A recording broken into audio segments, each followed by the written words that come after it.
V svetu videoiger obstajajo zgodbe o uspehu, zgodbe o neuspehu in potem je tu zgodba o Hightalu. To je ena najbolj neverjetnih pripovedi o igri, ki je obljubljala revolucijo, doživela skoraj božanski status, nato pa spektakularno propadla. Samo zato, da bi se potem vrnila iz pepela. Pripravite se, to je res nekaj posebnega. Ampak zamislite si tole. Kaj, če bi igra, na katero so čakali milijoni, po desetletju mučnega razvoja preprosto umrla? In kaj, če bi se potem, ko so vsi že obupali, proti vsem pričakovanjem, nekako vrnila v življenje? No, to ni samo hipotetično vprašanje, to je točno to, kar se je zgodilo s Hightalu. Da bi razumeli, kako smo prišli do te točke, se moramo vrniti na sam začetek, v čas neizmernega navdušenja in ogromnih obljub. Obljub o nekem novem, boljšem kockastem svetu. Torej, na eni strani imamo seveda Minecraft. Vsi ga poznamo, absolutni velikan žanra.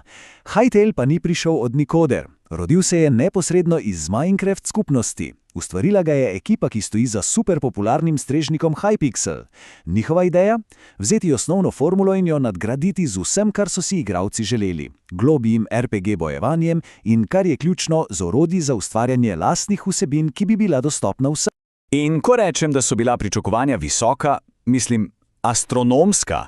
Leta 2018 so objavili prvi napovednik in ta je v manj kot enem mesecu zbral več kot 31 milijonov ogledov. Celi svet je bil navdušen in pripravljen na nekaj novega. Poglejmo si te obljube od blizu. Hytale ni obljubljal le nove igre, obljubljal je cel fantazijski svet, ki se sproti generira, res napreden bojni sistem, epske bitke s šefi, ampak tisto ta pravo, tisto, kar je vse prepričalo, so bila vgrajena orodja. Orodja za urejanje sveta, za snemanje filmskih posnetkov in celo za pisanje skript. Vse to naj bi bilo preprosto za uporabo. Hytale ni hotela biti samo igra, hotela je biti platforma za ustvarjalnost. A kot se v takšnih zgodbah pogosto zgodi, je pot od velikih obljub do končnega izdelka, precej bolj zapletena in polna ovir.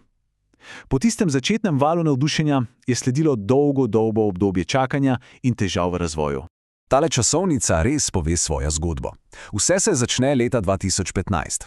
Leta 2020 studio kupi Riot Games, kar je pomenilo več denarja, ampak očitno tudi več pritiska.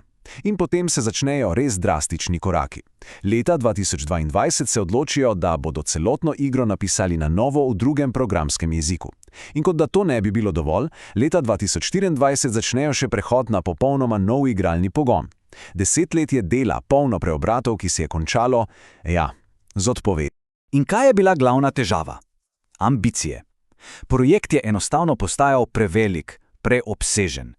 Ekipa je imela vedno nove ideje, obseg igre se je širil in prvotni datum izida, postavljen za leto 2021, je bil prestavljen. Potem pa še enkrat. In, uganili ste, še enkrat. In tako po vseh teh letih in preložitvah pridemo do absolutno najnižje točke te zgodbe, do trenutka, ko se je zdelo, da je bilo desetletje trdega dela vrženo stran. Zapišite si ta datum, 23. junij 2025. Po več kot desetletju dela se je zgodilo tisto, kar se je zdelo popolnoma nepredstavljivo. Uradno sporočilo je bilo, brutalno. Hytale je odpovedan in njegov razvijalec zapira vrata. Kot razlog so navedli preveč ambiciozno naravo projekta. Sanje so se dobesedno sesule pod težo lastnih prevelikih ciljev. Konec. Ampak to ni konec zgodbe, daleč od tega.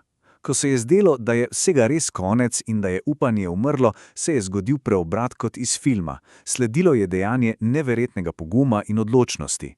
In potem, bum! 17. novembra 2025 se na spletu pojavi tole sporočilo. Simon Collins LaFlamme, eden od prvotnih ustanoviteljev, je tvitnil: "Uspelo nam je! Hytale je rešen! Od Riot Games smo odkupili Hytale." Si predstavljate, kakšen preobrat?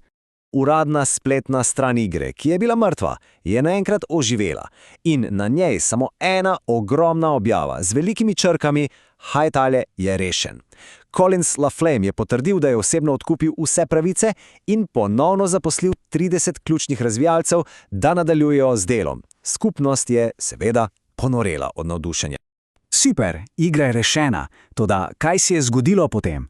Kako se je ta neverjetna oživitev obnesla v praksi? Poglejmo si rezultate. Od izida igre do podpore skupnosti in prvih odzivov kritikov. In to je tisto, kar je res neverjetno. Zaupanje skupnosti je bilo neomajno. Samo s prihodki od prednaročil so zbrali dovolj denarja za financiranje vsaj 2 let nadaljnjega razvoja. Ljudje so verjeli v sanje in so jih bili pripravljeni podpreti.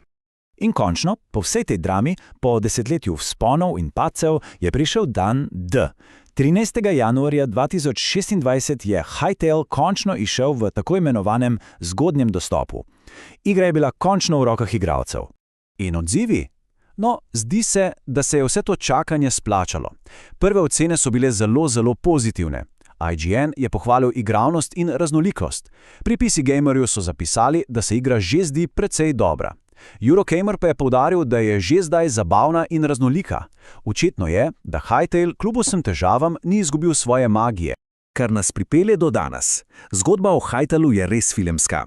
Je zgodba o vztrajnosti, o moči skupnosti in o tem, da včasih sanje res lahko premagajo vse ovire. Ampak ostaja ključno vprašanje, ali lahko Hytale po desetletju neverjetne drame, propada in vstajenja končno zgradi svojo lastno zapuščino in stopi iz sence igre, ki ga je navdihnila. No, to bo pa pokazal čas.